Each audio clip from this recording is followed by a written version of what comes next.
Hi guys! Today, tayo ay magluluto ng lasagna. So, kakauwi ko lang guys. Galing ako ng work. So, magluluto ako ng lasagna para hindi na ako magluluto mamaya. Magbi-meal prep ako para sa baon ni Michael. So, the recipe is lasagna. So, let's start na.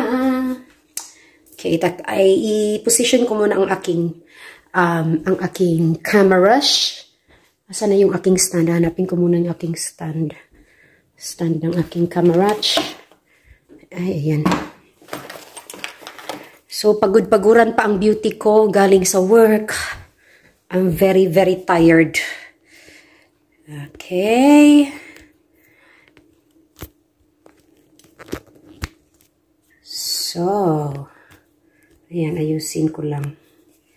Anyway, position na natin ang ating camera at tayo ay magluluto. Sige, position. Right. So, today tayo ay magluluto na ng lasagna.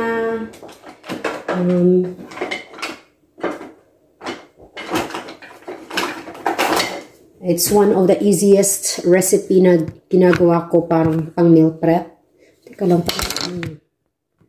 Yan.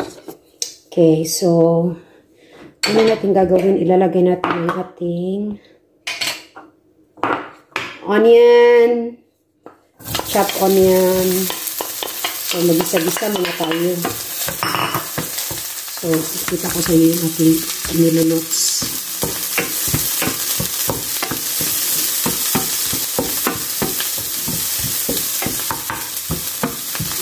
Tapos, lagyan natin ng garlic. So, ito yung preserved garlic ko. I always preserve the garlic. So, minced garlic na siya. Tapos, nilagyan ko siya ng, tawag dito, olive oil. Tapos, nilalagay ko lang sa mga jars. Tapos, nilalagay ko sa fridge. So, para every time na magluluto ako, hindi na ako magbabalat, hindi na ako mag-mince. So, whatever. Pangmadalian. Lagyan natin ng garlic.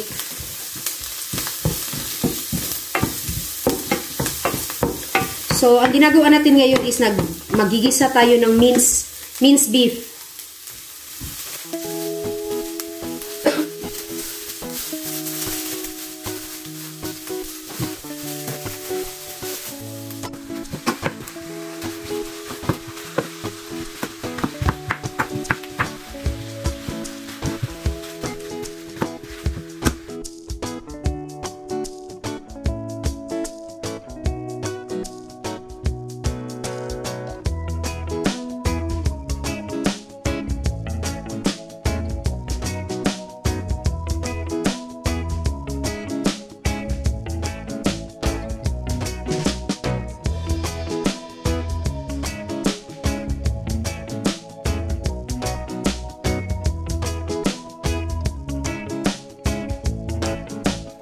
So, ayun na guys, nilagay ko na yung ating mince. Ating beef mince.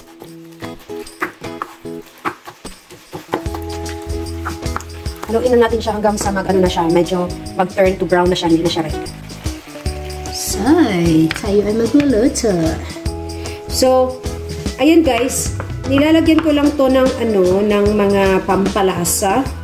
So, usually kasi ang ginagamit pag naglasagna, ginagamit na sauce is yung pasata. Wala akong pasata sauce, but I always use diced tomatoes. So, I have diced tomatoes here.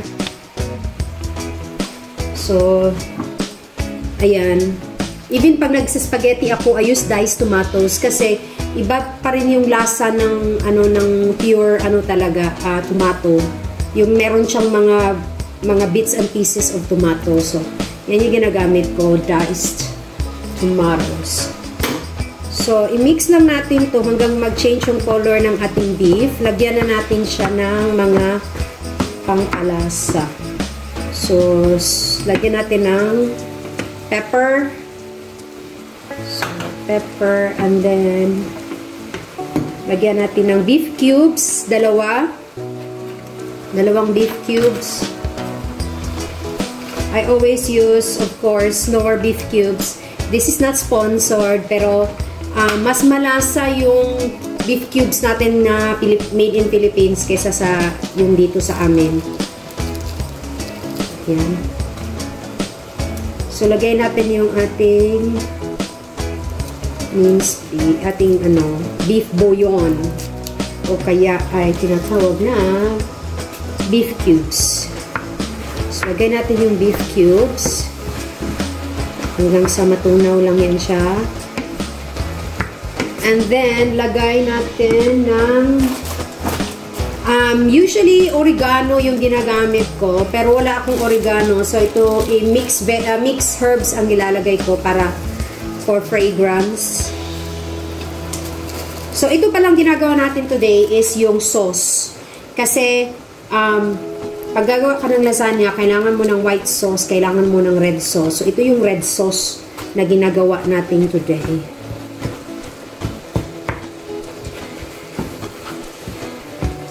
So, ayan, nag-change na yung kulay ng ating beef. Kita ko sa inyo. Ayan na. So, yung kulay niya is medyo brown na. Amen. Anuhin natin. Lagyan natin siya ng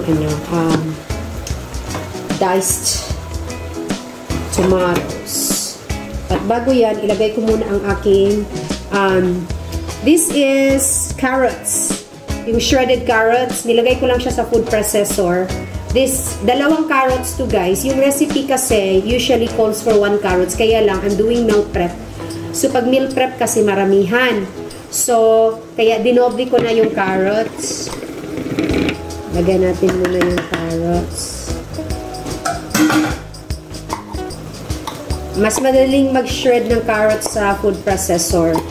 I always use this very small food processor kasi it's very handy para pag nagluto ka na kailangan mo ng mga chop, yung mga mag-beans, magsi-shred. So, maliit lang yung food processor na. I had a big one before, yung food processor, pero binenta ko kasi I don't get to use it kasi masyadong malaki. Tsaka, dalawa lang kami sa bahay, yung husband ko tsaka ako. So, we don't really need a big one. So, I'm happy with the small one. So, ayan na guys, nilagay ko na yung carrots. Yung shredded carrots. And then, after that, ilagay natin ang ating diced tomatoes.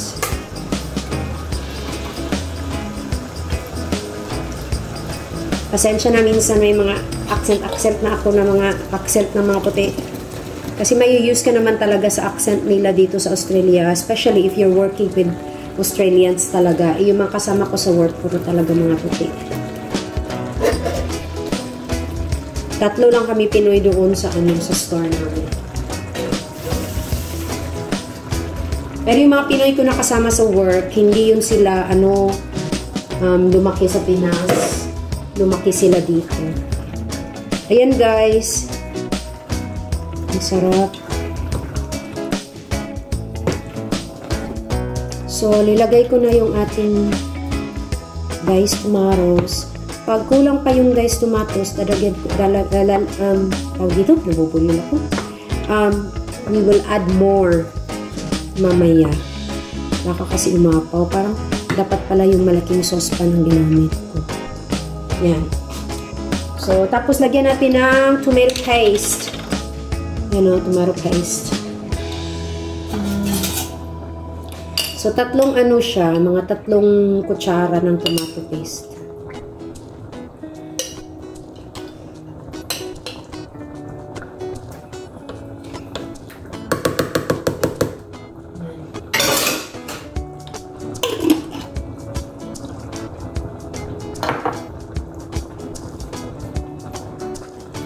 Yan. Ang jarap. So guys, ayan, nilagay ko na yung yung diced tomatoes at saka yung tomato paste, nag-add ako ng konti pa. I added another 2 more spoons kasi parang masyado siyang masyado siyang pale tingnan yung ating sauce. So, dinagdagan ko na siya ng And then, pag nagluluto ako ng lasagna, I always add bay leaves. So, mga dalawang dahon. It makes a lot of difference pag nag-add ka ng bay leaves. Kasi meron siyang fragrance ng bay leaves. So, bay leaves. Tapos, tatanggalin mo lang yung bay leaves kapag ka nag-assemble ka na ng lasagna mo. Bago mo gamitin yung sauce. Tanggalin mo yung bay leaves. Yan. So, ipapasimmer lang natin to guys ng konti, mga 10 minutes. And then, maglalagay ako ng wine. Pag nagluluto ako ng lasagna, I always add a bit of red wine. So, what I'm using right now is yung mga mamurahin lang na red wine. So, this is Cabernet Merlot. Ayan. Hidden Gem Cabernet Merlot. Marami kami yung wine dito sa bahay kasi always kami bumibili pag naka-sale yung wine. We drink wine pag, occasional lang. Pag may birthday, ganyan. May celebration. So, hindi ko mabuksan yung wine. Ay, ayan. Smells good. Parang gusto kong uminom. So, anyway, we will let this simmer muna. So, ayan yung ating lasagna sauce. We'll let it simmer and then we'll come back later. So, ayun na guys, kumukulo na ang ating sauce. Lalagyan na natin to ng wine. Kumukulo na siya.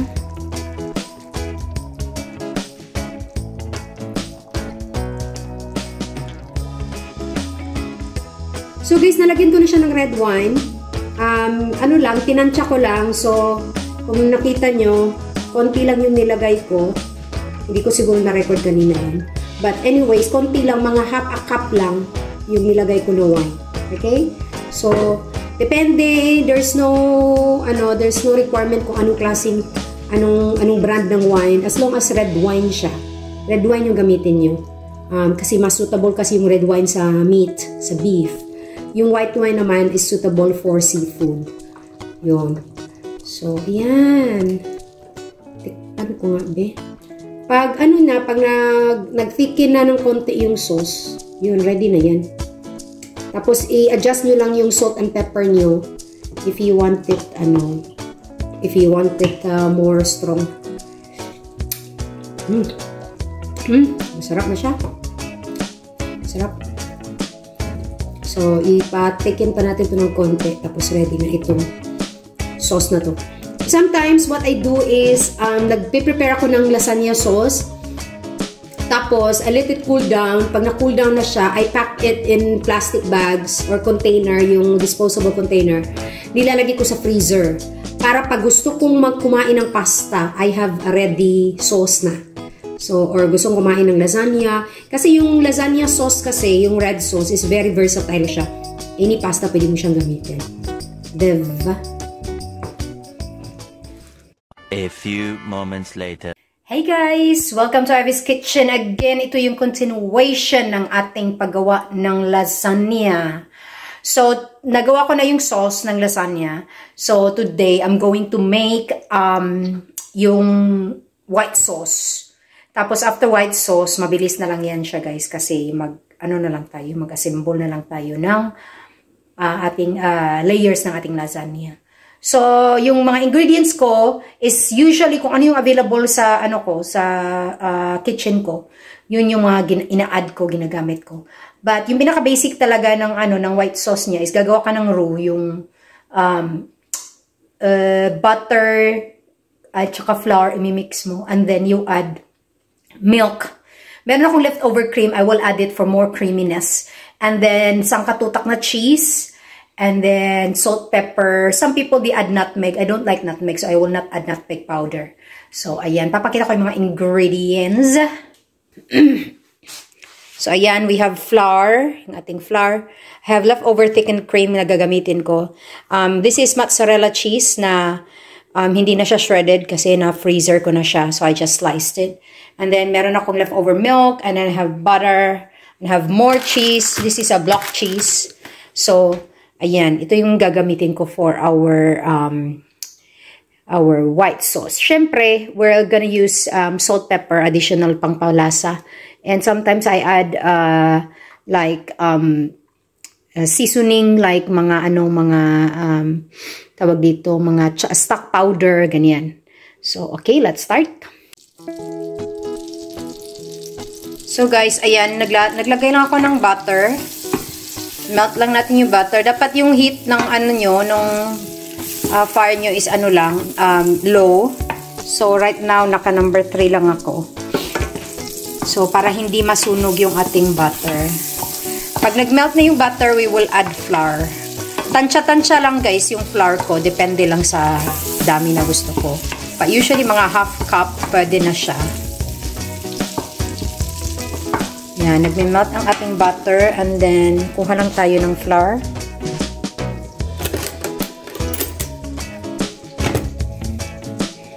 Ating, yan siya, plain flour lang. So, ganyan lang kadami yung flour na gagamitin natin. Pang paano lang siya, pang patiken lang siya. So, ayan, nag-melt na yung ating butter.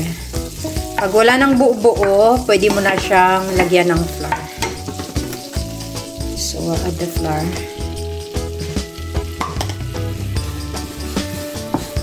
So, iba-iba po tayo ng technique, iba-iba tayo ng style pag nagluto. This is home cooking, kaya bahala ka sa buhay mo kung paano mo lutuin. But, this is how I do it.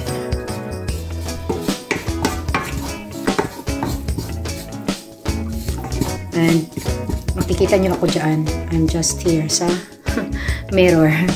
Yung wall ng kitchen ko is, siya, mirror.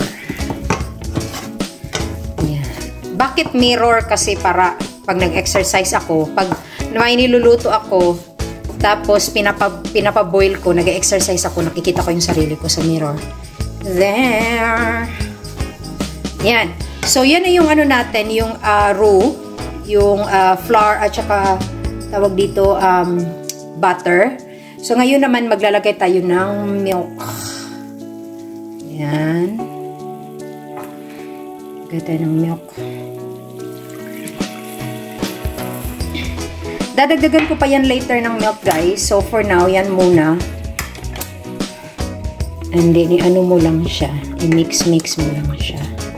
So, depende kung gaano kadami ang lulutuin mo na lasagna. Kung gusto mong mas maraming white sauce para creamy talaga yung lasagna mo, dagdagan mo. Bahala ka sa buhay mo. Char. Galit ka, te. Okay, so, ayan, imimix natin. Tapos, lagyan ko yan siya ng creaminess. Natin ng cream. Yan. So, magdadagdag ako ng milk. Kukuha lang ako ng milk sa baba. So, ipapaboil naman natin to siya. Kukuha lang ako ng additional milk para mas marami yung white sauce. Huwag kayo mag-alala regarding sa flour. The flour will just melt. Hindi yan magbubuo-buo. So, basta yung yung heat is lang, low lang. Yung fire is low lang. Para hindi siya masunog. Yan. Okay. Dagdagan ko muna siya ng milk. So, yan. Dagdagan ko na siya ng milk, guys. Damihan na natin ang ating milk para marami ang ating sauce. Yan. So, pag wala na siyang mga buo-buo, guys, saka nyo na ilagay yung cheese. Tapos, saka nyo na timplahan. Pagka nalagay niyo yung cheese. Kasi yung cheese kasi sometimes medyo salty. Kaya, saka na. Okay, so meron pa siya mga buo-buo na flour. So, hintayin natin na mag-melt na yung mga flour natin. Mag-melt. Hindi, para mawala na yung buo-buo. We let it simmer and then lagay natin yung cheese. So, ayan na guys, mainit na yung ating sauce. Lalagyan ko na siya ng cheese. Usually, Parmesan cheese yung ginagamit pag bechamel sauce yung gagawin mo. So, since hindi ito yung basic na bechamel sauce, gagamitin ko is mozzarella. Ito, mozzarella.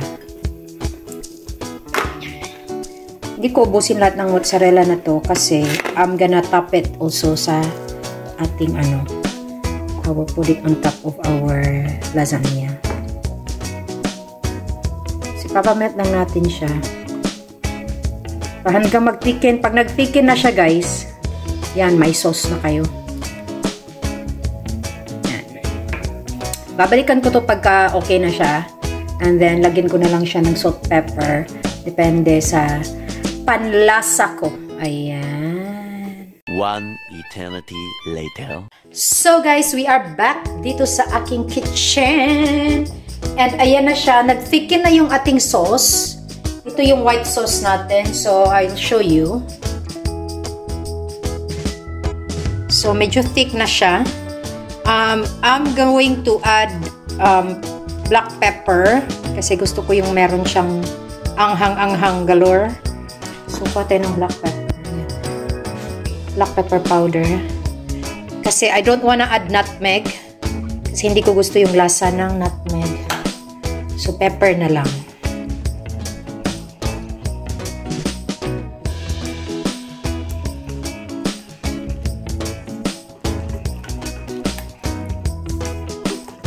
Hindi ko na siya lalagyan ng ng salt kasi may cheese na kasi siya. So, lagyan na lang natin ng lagyan ko siya ng konting stock powder para meron siyang konting lasa. So, this is what I always use, yung Vegeta na gourmet stock powder. So, ayan siya, meron siyang vegetables. So, konti lang just to add a bit of flavor to it para medyo hindi siya masyadong hindi siya matabang. Okay. So, tapos na actually ito, guys, ang ating white sauce. Kailangan ko lang talaga siyang ipa-cool down, saka ko i-assemble yung ating lasagna. Ang dami kong gagawin today. Actually, gagawa pa ako ng pancit because we're gonna go somewhere, mag-outing ang aming mga friendships. So, after this, while nagko-cool down ang ating sauce, ako ay gagawa ng pancit. And then, babalikan ko ito. So, ayan. Much later. Hi guys! So, dito na tayo sa ating part 2 sa paggawa ng ating lasagna. At ito na yung ating white sauce. We have the red sauce. And there's our Pyrex dishes. And I use this lasagna sheets. So, the lasagna sheets here in Australia, hindi mo siya kailangan pakuluan. So, diretso na siya. Ilalagay mo lang siya sa sa pan. Okay, so let's start. To start our recipe, guys, ayan, maglalagay tayo ng red sauce. And then, maglagay tayo ng lasagna sheets. So, i-alternate mo lang yung white at saka red.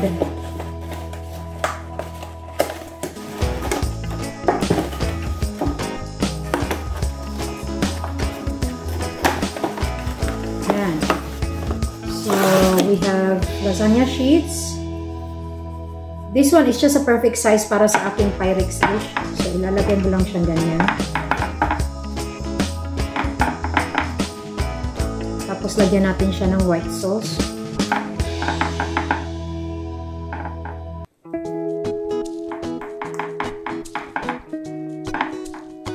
Okay. And then, another sheet.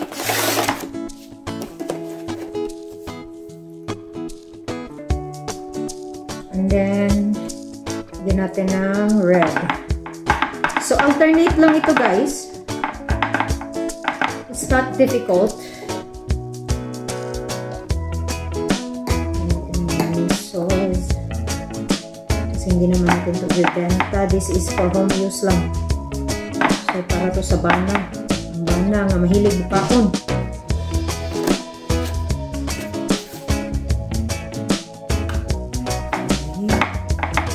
So, alternate lang siya. Just repeat the process. And then, madali lang siya. So, ganyan yung ginagawa ko. So, if you wanna try making lasagna, yung lasagna sheets, actually, din nyo na kailangan talaga i-boil. So, ganyan lang siya until umabot ka sa pinaka-rim niya. Tapos, yung last mo na level is dapat lagyan mo siya ng white sauce. Kasi, lagyan mo siya ng cheese as well. Yung pinaka-top niya, cheese, para pag na-bake na natin siya, yung cheese niya sa taas mag-melt at saka mag-brown. So, guys, ayan, nalagay ko na lahat. I still have leftovers, pero Yung dalawang Pyrex dish ay napuno na.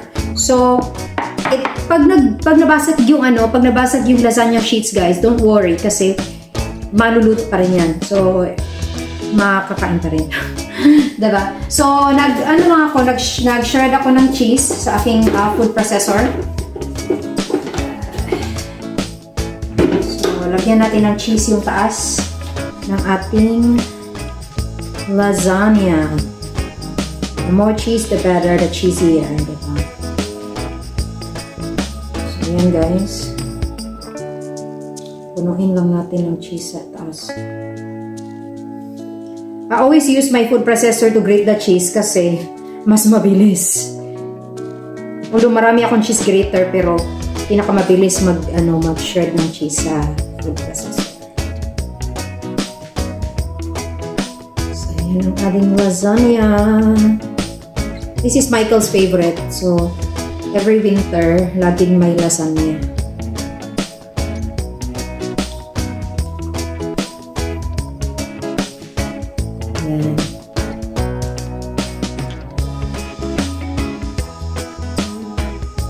Okay. Ang sarap-sarap niya. So, okay. Pwede na yan siya guys. Nag-preheat na ako ng oven. So, preheated the oven at 180 degrees. I will cook this between 45 minutes to 1 hour. Usually, I checked it pag mga 45 minutes na. And then, pag hindi pa siya nicely cooked o hindi pa siya nag-brown, I extended to 55 minutes.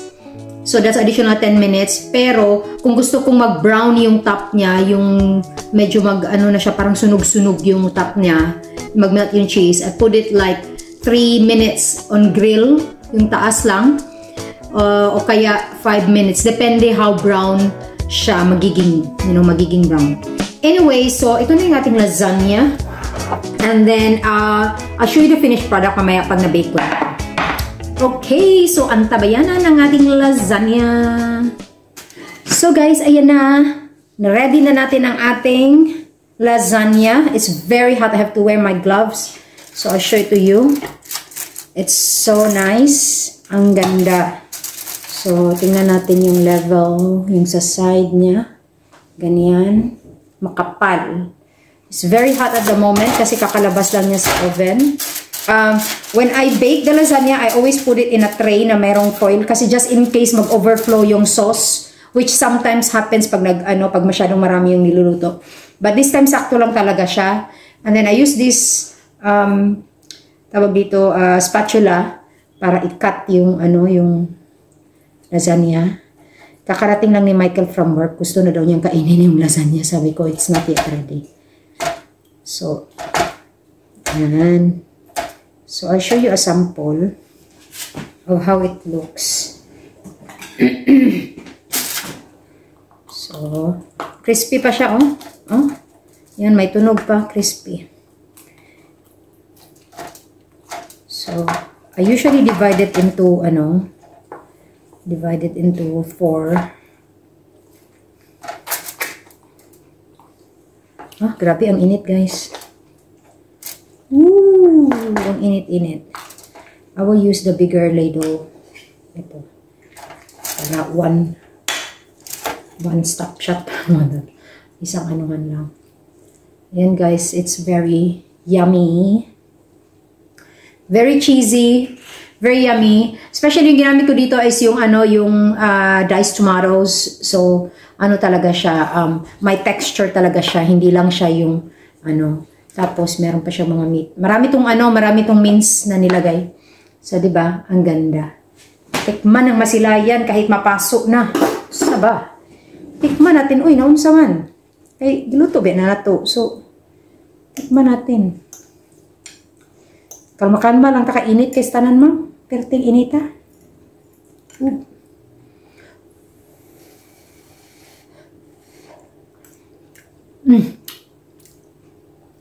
It's so good. Ang sarap. Kakakain ko na lang ng dinner. Ay, hindi pala ako kumain ng dinner. Actually, hindi ko kumakain ng dinner. Yung kanina, yung dinner ko is mga alas 4 ng hapon. Ay, ang sarap. Wala na. Super. Walang diet. Hindi naman ako nagda-diet. Yung ano, yung meat, Okay, grabe naman ni, ay. Sobra naman ni. It's so good. So guys, kung gusto nyo gumawa ng lasagna, panoorin nyo lang yung video ko, and then, tansya-tansyahin nyo lang kasi wala akong fixed na measurement dito. I-follow nyo lang kung ano yung ingredients na ginamit ko, and then, itansya nyo yung ano, yung taste. Kasi ako tansya-tansya talaga. Estimate ko talaga yung ano, yung taste. Kung ano yung feeling ko malasa sa aking liking. Wow, my liking. So, next time guys, mag-isip na naman tayo ng mga home cooked meals, yung mga recipes na pangbahay. Ito, pangbahay talaga siya kasi kami lang naman kumakain ito.